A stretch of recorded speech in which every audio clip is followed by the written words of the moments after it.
მე ამას ეხლა წავიკითხავ ბრიფინგის თემას, თავიდან ბოლომდე თქვენთვის საინტერესო ადგილები თქვენ ამოჭერით იმდენად რამდენადაც ამ საქმეს, ამ საკითხების მოკლე ჩამოყალიბება ალბათ გამიჭირდება. ჩემს ინტერესს ამავდროულად წარმოადგენს ის, რომ ჩვენს ოფიციალურ ვებგვერდზე დაიდოს სრულად ეს მასალა, იმდენად რამდენადაც აღქმის თვალსაზრისით სრულყოფილი რო იყოს ეს შესაძლებლობა. ჩემი ამ პოზიციის და მიდგომების და მოთხოვნის დაფიქსირების. მე კიდევ ერთხელ მადლობას მოგახსენებთ მობრძანებისათვის და ამ დროისათვის თქვენი ყურადღების შეჩერება სულს რეგიონში გამოვლენილ იმ ფაქტებზე, რომლებიც კანონიერებასთან და სამართლიანობასთან არ ასოცირდებიან. მიუხედავად იმისა, რომ რეგიონს 2012 წლიდან რესპუბლიკის 3, ქალაქის 2 და ხელვაჩაურის რაიონის შესაბამისად ორ-ორი პროკურორი ყავს გამოცვლილი, ვითარების გაუმჯობესება არ იგრძნობა, რადგან პროკურატურა დანაშაულის შესახებ ინფორმაციის მიღებისას არ იწყებს გამოძიებას, ანუ უხეშად არღვევს სისხლის სამართლის საპროცესო კანონმდებლობის მიასვე მუხლის მოთხოვნას. ფაქტებზე დაწყებული გამოძიების მიმდინარეობა კი ვადების არაგონივრულობის გამო არაეფექტურია, რის გამოც აჭარის ავტონომიურ რესპუბლიკაში მაღალ თანამდებობებზე მთავარი პროკურორის მიერ კადრების პროკურორებად გამწესება იღებს საკურორტო ქალაქში ერთგვარი ჩამოსეირნების სახეს და შინას, რადგან მათი საქმიანობა არავითარ შედეგებს არ იძლევა საქახალდეებში, მთავროებზე თუ უჯრედებში წყლობით ჩადებულ საქმეებზე. არაერთხელ მithქვამს და ეხლაც აღნიშნავ, რომ დღემდე შედეგი არჩას ისეთ შემზარავ დანაშაულზე, როგორიცაა როინშავაძის ქალაქის ცენტრში დღისით მზისით მკვლელობა. პროკურატურა ვერ დამისახელებს ვერცერთ საქმეს, რომლის შედეგად რეგიონში მოხდა ძველი ხელისუფლების დროს უკანონოდ ჩამორთმეული ქონების მოქალაქეებზე დაბრუნება. გახშირებულია და დაუსჯელობის გამო თითქმის წესად ინერგება დაკავებულებზე ფიზიკური ანგარიშსწორება. ახალხან პოლიციის მეექვსე განყოფილებაში 23 წლის ირაკლი ხაჯაიას სასტიკიცების ფაქტი და ქობლეთის პოლიციის სამმართველოს თანამშრომელთა მხრიდან 2015 წლის ნოემბერ-დეკემბერში მოქალაქეებზე ფიზიკური და სიტყვიერი შეურაცხმყოფის გამხმაურებული შემთხვევები. ძღლელ სახეს იღებს ნარკოტიკებისა და იარაღის მტკიცებულებებად ეგრეთ წოდებული ჩადება. მაგალითისათვის აღნიშნავ ბრალდებულების პაპიცისა და სურგულაძისათვის ნარკოტიკებისა და იარაღის ჩადების ფაქტს, რომლებთაც სასამართლომ ამკვეთი ღონისძიება პატიმრობა შეუცვალა გირაუთი და გადაარჩინა ორივე მათგანის სიცოცხლე, რადგან შიმშილობით გამოხეტული საპროტესტო აქციით სიკვდილის პირას იმყოფებოდნენ. მინდა შეგახსენოთ, რომ 1 წლის მანძილზე ბათუმის საკრებულოს თავმჯდომარისაგან ხანდაზმულობის ვადებიდან გამომდინარე 260 დღის დაგვიანებით მივიღეს არჩელი, თითქოს და ცილისწამებით განპირობებული პატივისა და ღირსების შელახვის ფაქტის გამო. სარჩელის მიღებამ განაპირობა ის, რომ პროკურატურას მოვკითხე ნარკოტიკული ნივთიერების აჭარის ავტონომიური რესპუბლიკის მთავრობის ბალანსზე რიცხული იმ ავტომანქანით სავარაუდოდ საზღვარზე შემოტანის ფაქტზე, რომელშიც იმყოფებოდა იმ დროს მთავრობის აპარატის უფროსი ირაკლი ჭეიშვილი. ამასთან მოვიკითხე ჭეიშვილის მიმართ ჩემი განცხადებითა და ჟურნალისტ თენგიზ ჩხიკვაძის მიერ ჩატარებული ჟურნალისტური გამოძიების მასალებში გამოთქმული მოსაზრებებისა და დიპლომის სავარაუდო გაყალბებაზე საქართველოს მთავარ და აჭარის ავტონომიურ რესპუბლიკურ რესპუბლიკის პროკურატურაში გაგზავნილ ჩემს მიმართვაზე და შესაბამის მტკიცებულებებზე რეაგირების შედეგები. აღმოჩნდა, რომ არც ერთ მათგანზე რეაგირების ნასახიც კი არ ჩანს. ანუ მასალები 9 თვეა თაროზეა შემოდებული. მაღალია საზოგადოების ინტერესი განათლების ნაწილში, თუ რას აყალბებდა და ამით რას ატყუებდა საზოგადოებას ბათუმის საკრებულოს თავმჯდომარე.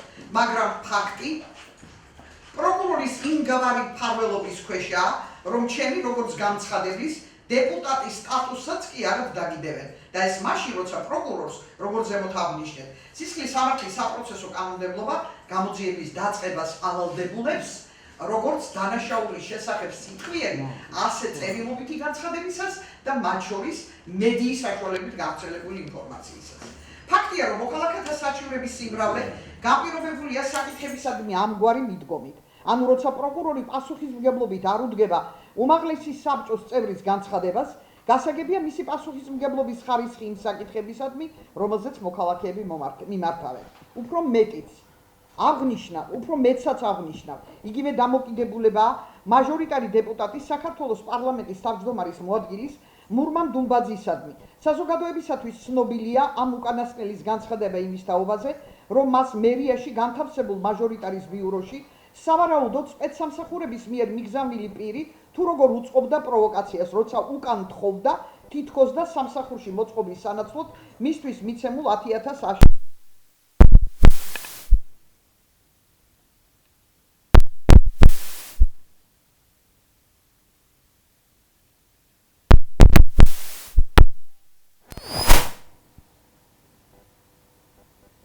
წარმოშობს. კერძოდ, აღებული აქვს თუ არა მურმან დუმბაძეს ქრთამი, თუ არა მაშინ ვინ არის ეს მოგზავნილი მოქალაქე, რა ამოძრავებდა და ვის ინტერესებს ემსახურებოდა ქალაქის მაჟორიტარი დეპუტატის ამ მძიმე ბრალდებით კომპრომენტირების მცდელობა.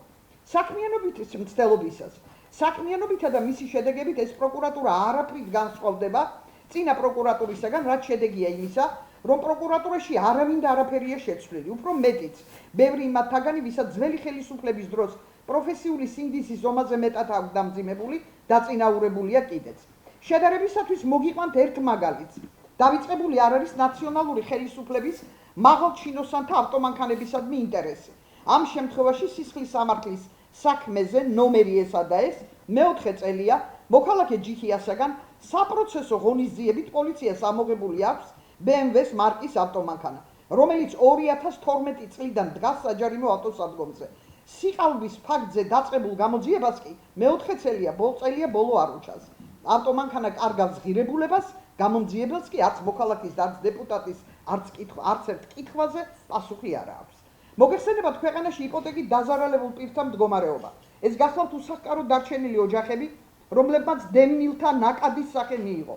ბევრ ასეთ საქმეზე ვლინდება ისეთი სქემები, რომლებიც თაღლითობის დანაშაულებრივ ნიშნებს შეიცავს და მანამ სანამ პროკურატურა ამ საქმეზე გამოძიებას იწყებს და ასრულებს, მოქალაქეები კარგავენ მამაპატათაგან დატოვებულ ერთადერთ ქონებას, საცხოვრებელ ბინას, რის შემდეგაც კონკრეტული პირის სისხლის სამართლებრივი პასუხისმგებლობის საკითხს არავითარი მატერიალური მნიშვნელობა არ აქვს, რადგან იპოთეკით დატვირთული ქონება წაღებული და რეალიზებულია. მაგალითისათვის მოვიყან ომერაძის საჩივარს ბანკ რესპუბლიკისადმი. ცოტათი განსხვავებულია გუგული კახიძე ევგენიძის რუსუდან და ვასილაბაშიძეებისადმი საჩივარი, რომელსაც განცხადებელ კახიძის სიცოცხლე შეეწირა. გამოძიება კი მერვე წელია მიმდინარეობს და არ დასრულებულა.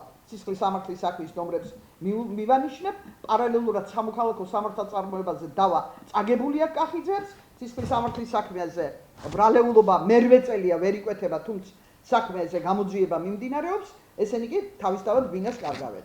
ამ დრომდე არ ვიცი გამოძიების შედეგები იმ საქმეზე, რომელიც აღძრული იქნა პროვოკაციის მოსაწყობად, ჩემს სამუშაო ოთახში შემოგზავნილი მოქალაქის განცხადების საფუძველზე, რომლის გამოც თითქმის 1 წელი უმაღლესი საბჭოს მთელ აპარატსა და მეც დაკითხვაზე მატარებდნენ. ეს ეხება დიასამიძის განცხადებას და ფაქტს.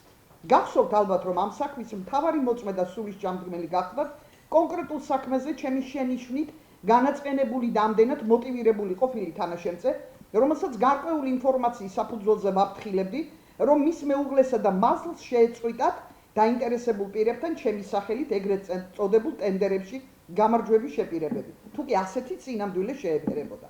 საყურადღებოა, რომ მაზლი, ხელვაჩაურის მუნიციპალიტეტის თანამშრომელი, ამ დროისათვის ტენდერში მონაწილე პირისაგან ქრთამის გამოძალვის მუხლით სისხლის სამართლის პასუხისმგებაშია მიცემული და დაპატიმრებულია, რაც ნიშნავს იმას, რომ ჩემი ვარაუდი და სიფრთხილე იმ დროს არ გახდა საფუძველს მოკლებული. მიუხედავად მოკითხვისა, დღემდე არ არსებობს პასუხი უმაღლესი საბჭოს ყოფილი თავმჯდომარის მოადგილის დავით ბაციკაძისა და ბათუმის საკრებულოს თავმჯდომარის ირაკლი ჭეიშვილის მხრიდან ჩემს წინააღმდეგ შეტანილი საჩივრების რეაგირების შედეგებზე, რაც ორთავე მათგანს მედია საშუალებებით აქვს გაპიარებული, როცა ისინი განცხადებებით მიბრძანდნენ პროკურატურაში და მიჩიოდნენ რაღაც კონკრეტული ფაქტების გამო სისხლის სამართლის პასუხისმგებლობას მოითხოვდნენ. უფრო მეტიც, მიუხედავად იმისა, რომ დავით ბაციკაძის თანამდებობიდან გადაყენების ერთ-ერთ საფუძველზე კოლეგებისათვის მტკიცებულებათა სახით ჩემგან მიწოდებულ მასალებში მოყვანილი რამდენიმე ფაქტეობრივი გარემოება პროკურატურაში ბაციკაძის საჩივრის საფუძველზე დაკითხული პირების მხრიდან როგორც ჩემთვის ცნობილია, დადასტურებულია და ძალადობის ფაქტი მაქვს მხედველობაში, პროკურატურა რატომღაც ადეკვატურ რეაგირებას არ ახდენს. პატრიცემულო ჟურნალისტებო, ეს გახლავთ ნაწილი იმ ფაქტებისა, რომელზედაც მსურდა თქვენი და თქვენი მეშვეობით საზოგადოების ინფორმირება. აქვე დავძენ, რომ ჩემი უფლებამოსილების ვადის მიწურულს მაქვს ვალდებულება და პროკურატურისაგან კიდევ ერთხელ ვითხოვ რეაგირების მიღმა დატოვებულ ჩემს მიერ დაყენებულ ყველა საკითხზე ინფორმაციას, ისევე როგორც მაქვს ინტერესი, ვალდებულება და უფლება მოვითხოვოთ ჩემდამი არაერთხელ უსაფუძვლო ბრალდებებით პროკურატურისათვის საჩივრის სახით მიმართვიანობის შედეგებზე ინფორმაცია. მხედველობაში მაქვს ბაციკაძე, ჭეიშვილი, დიასამიძის საჩივრები. დღევანდელი ბრიფინგი სწორედ ამ საკითხებზე ჩემი მოსაზრებებისა და მოთხოვნების გასაჯაროებას ემსახურება და კიდევ ერთხელ მადლობას მოგახსენებთ მოგზაურობისა და